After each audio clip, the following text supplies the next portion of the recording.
So this is from CBSSports.com, and it's really interesting. Lessons that can be learned from the Chiefs and Eagles. Number one, don't settle for good enough at quarterback. Number two, offensive line and line coaches are very important. Number three, be willing to adjust your offensive philosophy. Find your matchup nightmares and attack with yards after the catch.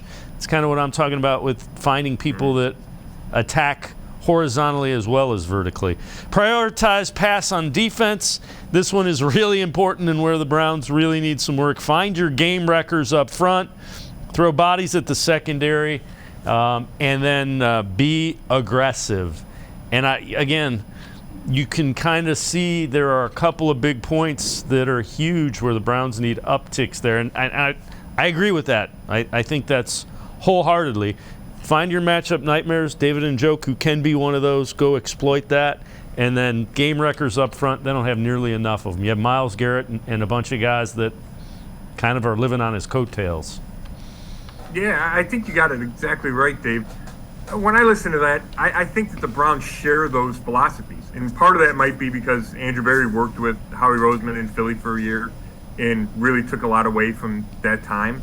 But the Browns talk about being aggressive. In fact, Kevin Stefanski gets a lot of criticism because he's so aggressive. And, you know, it worked for Nick Sirianni. He was really aggressive last night.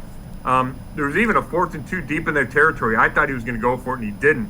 That surprised me a little bit, where Andy Reid kicked the field goal early, and I thought he should have gone for it. So, but the Browns believe in that. The Browns believe in average isn't good enough at quarterback. That's the whole reason they went after Deshaun Watson, right? So I believe they have those principles in place. Now it's about the execution. And you're right. It's about, I think, exploiting it more. Guys like David Njoku, if they get that speed threat at receiver, which they've lacked, even though they tried to fill that gap. And then the game wreckers up front. And I think that probably is where the gap is. They thought Myles Garrett and, Jadeveon Clowney was enough. And I would think that the Eagles show you that that's not enough, that you need more up front.